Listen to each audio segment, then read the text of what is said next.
Attention all students. Class is in session. With your hosts, Pat and George. That'll teach ya. Hello and welcome back to another episode of That'll Teach Ya, the podcast that aims to cover all the things that school just didn't. I'm your co-host, Patrick Johnson, and with me I've got my other co-host, George Lamone. George, how are you, mate? Mate, I'm unreal. Another fantastic episode ahead of us today. Who have we got on? Paulina from The Social Edit, who focuses at social media marketing company.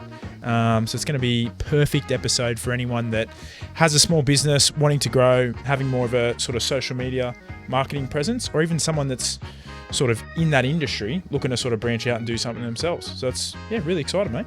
Mate, sounds like it's going to be an absolute cracker. Let's get into it. Let's do it. That'll teach ya. Paulina, thank Hello. you for joining us. Thanks you for for having joining me, us. guys. Welcome to That'll Teach Ya. Now, Hopefully I teach you a thing or two. well, I teach our I listeners. dare say you've taught us quite a lot in the short time we've known you, and you've been looking after our own social media stuff. You had big shoes to fill. Did I? They were You mine. replaced George, who did a reel once, and we deleted it because it went nowhere.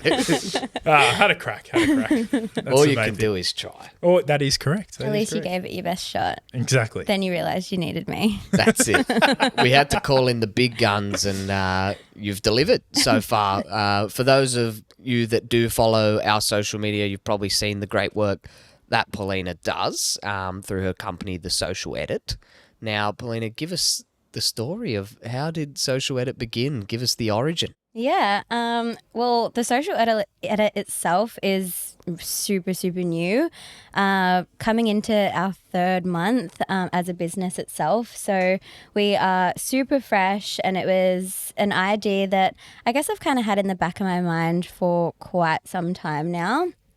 I've been in like the social media space ever since I finished uni, and I think while I was at uni, I just really decided how much I loved the marketing and the creative space itself. So I knew as soon as I finished that that's where I really wanted to get into, and worked with a couple of like fashion businesses in the social media space. And yeah, when that kind of finished, I decided I was kind of at a crossroads of whether I wanted to go ahead and, work for another business or do something for myself. And, as you can see here, I've, started The Social Edit, and ever since starting it has just like really taken off, and I've honestly like never been happier. So yeah, essentially we're like a social media marketing agency, specializing in small businesses and just growing their social media presence, their digital presence as much as we can.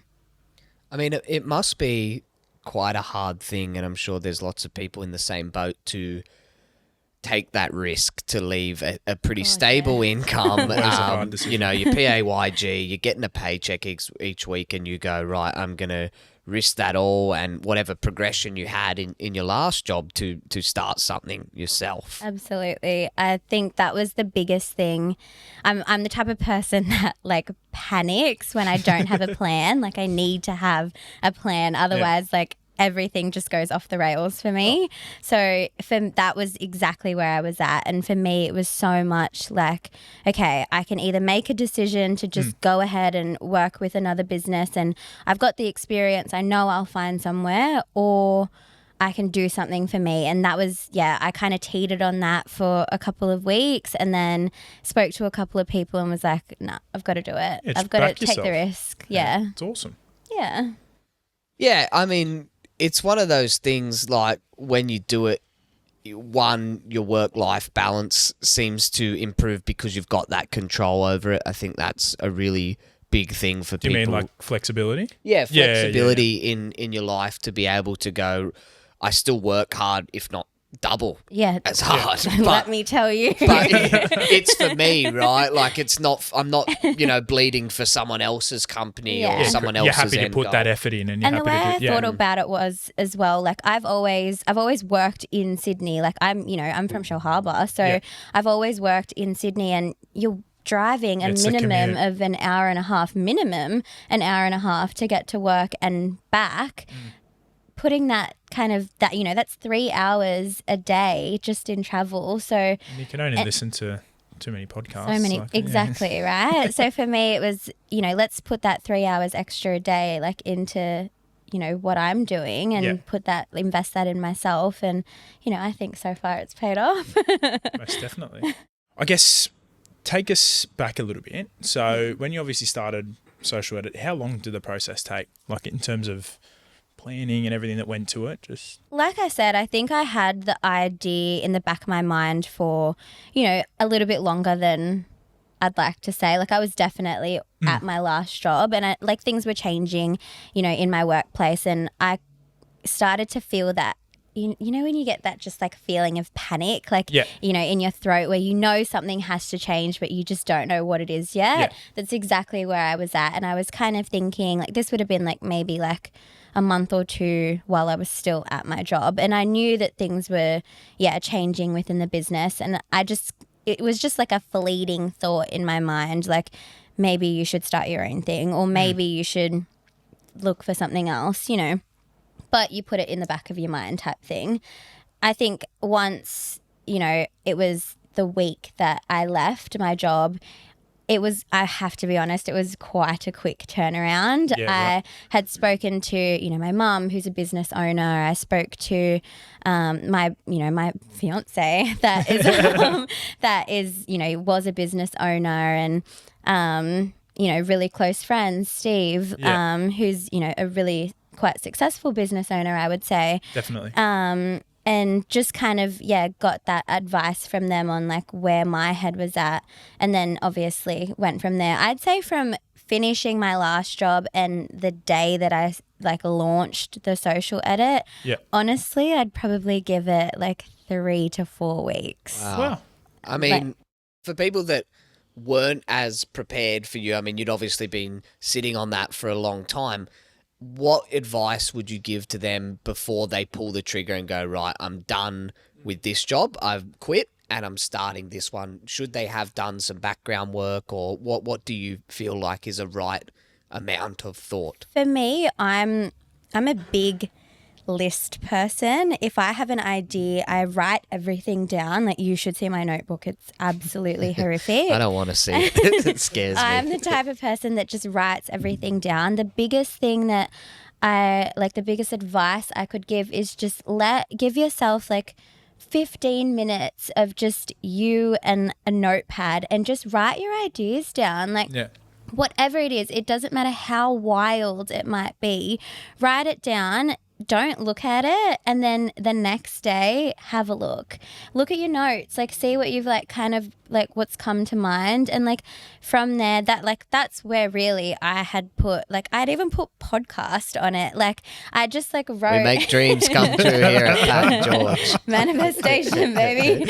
I literally just wrote whatever I thought came to mind in like what I would be interested in, what I wanted to do, and kind of went from there. Obviously, like a marketing agency was there. So then off that, like what I'm interested in, what I would really like dream companies I would love to work with or work for, and kind of expand from there. Once you have like a little tiny foundation, you can build on what stands out. But just letting the ideas come out of your brain, that's what I did, and kind of just worked with myself on that. So if we're talking about marketing strategies and whatnot, in terms of what you do essentially, obviously TikTok is probably more of the prevalent sort of marketing strategy out there at the moment for small businesses and such. Yeah, definitely. Yeah, TikTok's everywhere. Love TikTok. Yeah, We're lot actually people thinking of do. getting a Pat and George TikTok. Yeah, Potentially. we're thinking of it, but I am highly against it in terms of Hey, you love seeing yourself on camera. Stop it. it's hard when you're this good looking, you know. Walk straight to that. Cut that. But yeah, how effective do you think it is, and what makes an effective sort of TikTok account? I think, like, personally, I Yeah. absolutely love TikTok. Out Yeah. of the, two main platforms, Instagram and TikTok, I spend more time on TikTok myself. So Yeah, wow. I think as a platform, it's brilliant. It's so in the moment. I think when you think of Instagram, it's beautifully curated. You can, still have some fun with it and, like, be really organic. But for the most part, you have to, show off your brand itself, whereas TikTok is so just, if something's trending or if something's funny, you can just post something and no one cares, like literally no one cares. So Just flick by. exactly. Funny, I read an article. I mean, like, you would have been the same growing up when we were all going through high school. Instagram was just sort of blooming into this. Everybody had Instagram. It was Remember it almost used like to be blue down the bottom. Do you remember that? vaguely, but I remember. Don't you remember that? Yeah, like where the Vaguely, search button and vaguely, stuff is. That yeah. was the OG Instagram. Like, I remember It was like it a used blue- to be like Instagram became what Facebook and MySpace were through that. And now I actually read an article the other week that just said, give it up, Instagram, you're no longer cool anymore. And, it just. TikTok's definitely it's- the Yeah. cool platform. Yeah. Absolutely. And I just think that it is such a growing platform. I have to play like a bad guy though. I don't think TikTok's for everyone. As a small business, I really just because something is trending and cool, it doesn't mean you have to be a part of it. I mean, agree. I wasn't in the cool club at school and I still thought I was pretty neat, but I don't think that TikTok's for everyone. It doesn't, you don't have to have it just because it's the next best thing. I definitely think it depends on what clientele you're trying to attract Agreed. as well. For us personally, like, we've thought about doing one for the broking side of things, and there's already a pretty crowded space out there with those finance guys and doing the some quick of tips and all that sort of yeah, stuff. some like, of it to me just seems a little bit cringe, and like.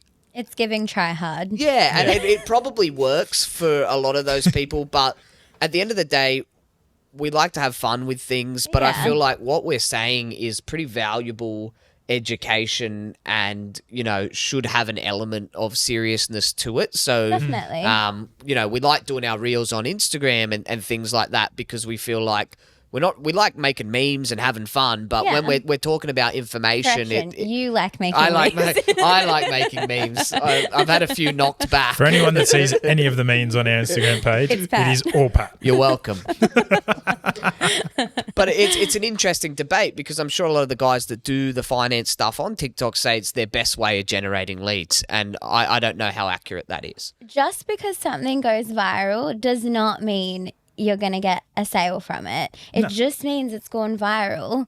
I think that, I don't necessarily think that every single business has to have a TikTok account. I think if you're, in the fashion space or even the beauty space, Yeah. there's definitely a place for you.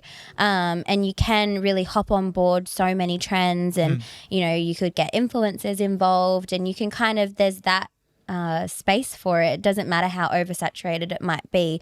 Like, you always have a possibility to go viral on TikTok. What does viral mean? Is there a certain? I think there's a set number. is there a measure? No, it's just I just feel like it's a necessarily. general. Have you seen this video? Yeah, I've seen that. Of course, I've seen that video. Yeah. That sort of. I think it can also you can have a video go mini viral. For Yeah. example, on TikTok, I literally have 200 followers. It's nothing. It's just my personal TikTok that I just have fun with. But Yeah. I've got, a couple of TikToks that have over 100,000 views. Wow. So it's some I would it's consider like that a mini viral. viral. Yeah. It's done well for the amount of followers that I Yeah. have. I think that, you can have your small wins. I feel like if my mum sends it to me, then it's gone viral. That is definition of global That is the viral. measure. That is the measure. 100%. I mean, all right. So there's that whole debate. I mean, with TikTok, I guess what you're saying is very heavily dependent on what your business is I and think what it your goal depends is. on the business. So what would be 3 tips then? Let's just take TikTok out of the equation. Someone started a new business. They're not 100% sure whether TikTok's for them. Let's say, regardless of what social media platform you're posting on, what are the 3 best tips you've got for people starting out just with social media marketing in general? Okay, first thing that comes to mind is consistency is key. Yeah. I think it's the very first thing that I said to you guys when we first sat together. We did not have that. We hadn't posted in 6 months or something when we sat And the down. post before that was Like, like why 4 isn't it months working? before that. I think, that is the one thing that I can like scream from the rooftops. Consistency is key. And it doesn't matter if, people say that Instagram has this algorithm where you have to post every day to reach new audiences. It's a load of bull. If you are posting consistently, you will reach people. If it's 3 times a week, but you're consistently posting on a Monday, Wednesday, Friday, or a Tuesday, Thursday, Saturday, or a Monday, Tuesday, Wednesday, if you're consistently posting, Instagram's back end will notice that you are consistently posting. So just have some consistency. The other thing that I would say is, for those days that you're not necessarily posting, or if you only are choosing to post twice a week or something, but you are consistently posting twice a week, don't be afraid to jump on stories. It's a great way to still engage with your audience in a way that doesn't have them, looking at something on your feed.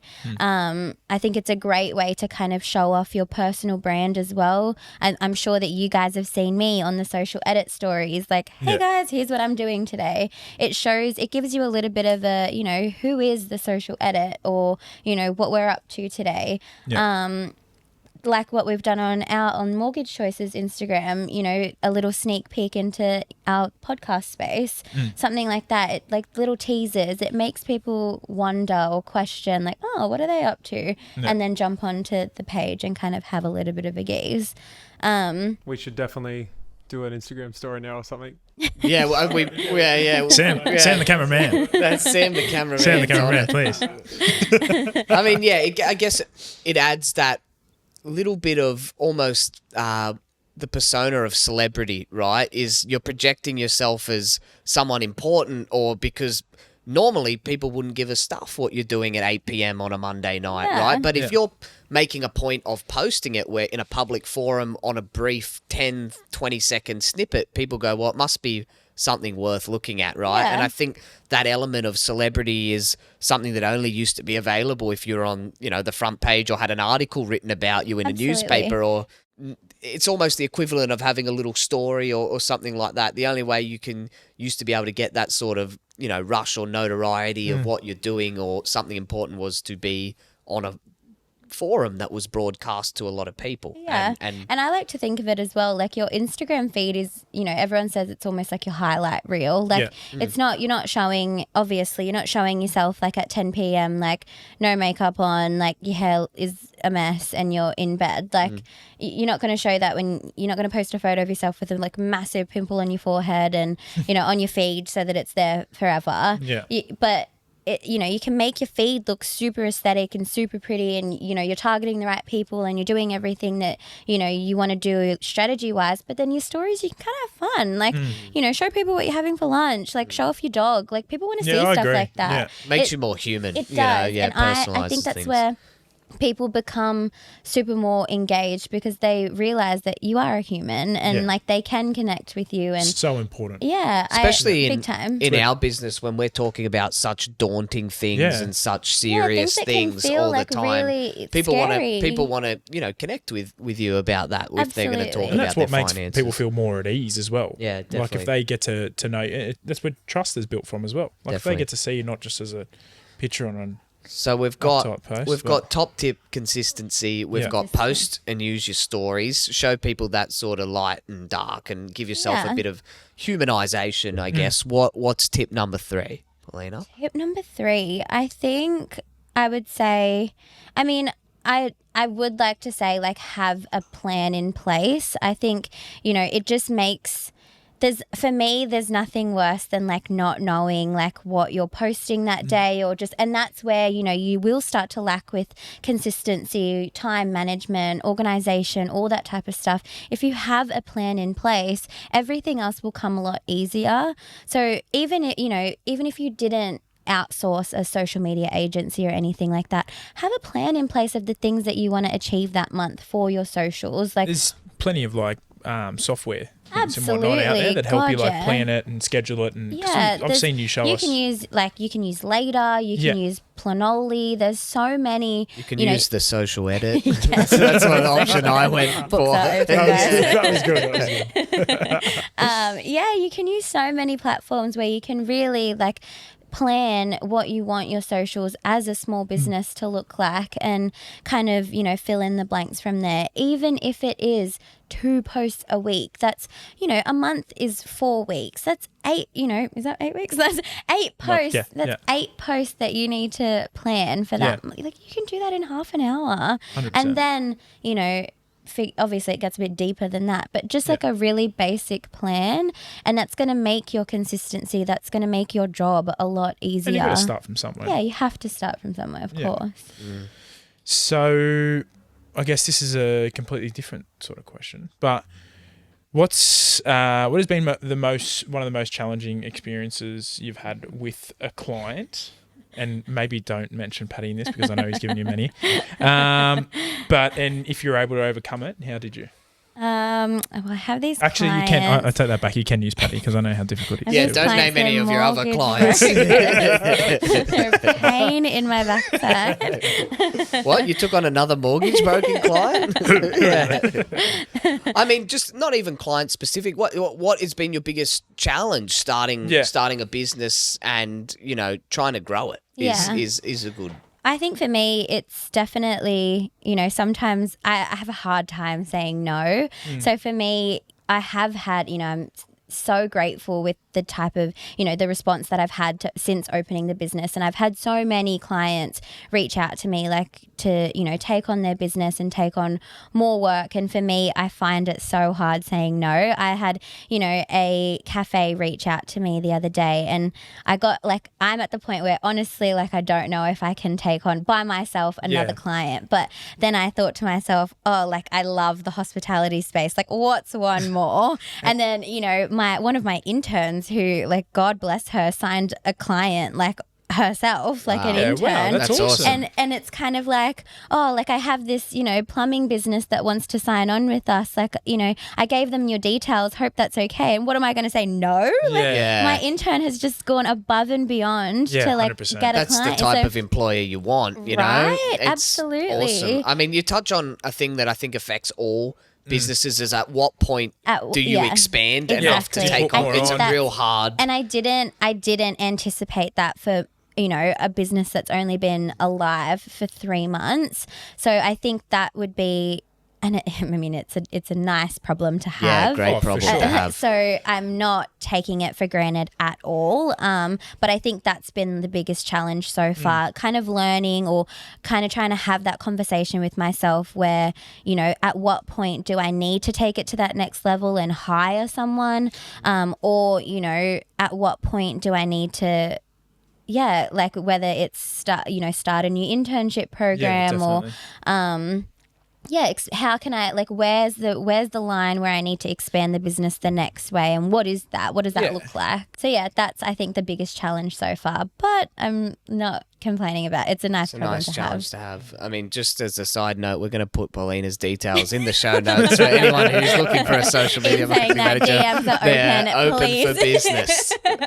I think it's really hard because, I mean, we have the same issue in the mortgage world. It's like, you help these people get into their homes and you feel so connected to them. But when you're dealing with such a large load of clients coming in, you know, you need to lean on your support staff to actually take their file through. And, you know, you usually do the initial meetings and the calls, but at some point you have to let go a little bit. Otherwise the client suffers because exactly they're not right. getting the love. You're doing the best thing for them. Yeah. That's right. Yeah. So Well, I think that about does it. I think it's been really good, Paulina. You've given people a lot of so insight. We finished already. Yeah, doesn't it fly when Let's you're start a little having bit longer. fun? I think we've still got some pizza left over there. Yeah, there's some pizza some left fuel in us. over, but The best yeah, pizza in Scotland, they'd say.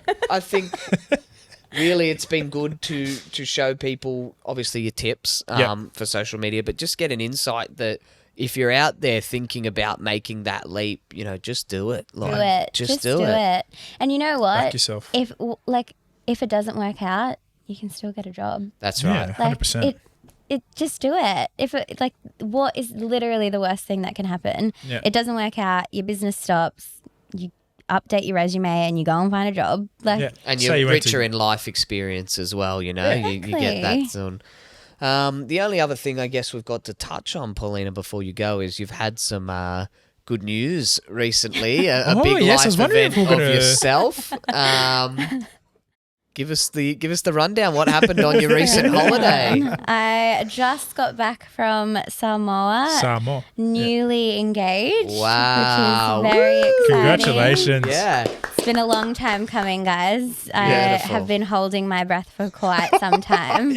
I told my Blaine's a good guy. I told my boyfriend, now fiance, we just had our 7-year anniversary Wow. in May, and I said to him, if we got to our 8th year anniversary and we weren't engaged, we wouldn't have an 8-year Oh, anniversary. that poor bloke. He's had the hard word put on him. Luckily, I didn't have to wait too much longer. So And got Paulina engaged. will be having a massive wedding and will be one of our new clients for wedding and personal finance. So if And there's honey- anyone and- else and out honeymoon, there if she needs any in finance for a Paulina's honeymoon. shoes or any blokes who have been put it on them, they're forced to propose and need some money for a ring, come and chat to us. Very nice plug there, Because mate. we Very can smooth. help out as well. So no, we're stoked for you, Paulina. Thank and, you. Yeah, very, very Thank happy you for so you guys. It's going to be awesome working with you going forward. And thanks so much for coming on the show. Thank you Thank so you. much for Thank having you me. very Had much. the best time. Well, that'll just about do it for another episode of That'll Teach You. Thank you for Paulina to coming on. I think it was a really good episode for all our listeners, those who are thinking about starting their own business and want to know how to get out there on socials, or anyone in that industry that wants to learn how to progress that type of business. Yeah, indeed, Pat. And thanks to Paulina. Anyone out there that wants to get in touch with her, her business, The Social Edit, we'll put the information in the show notes. Yeah, or if you want to get in touch with us, ask us questions, give us a new topic, reach out to us on our socials as well. But outside of that, we'll wrap it up with a big thank you to our team, Sam the Lighting Man, our producer Carter, and most importantly, thank you to you, George. Oh, thank you, Patrick. Don't forget our listeners out there. Thank you to all the listeners. Of course, I'll never forget our lovely listeners. They got to remember that that'll teach you. That'll teach ya.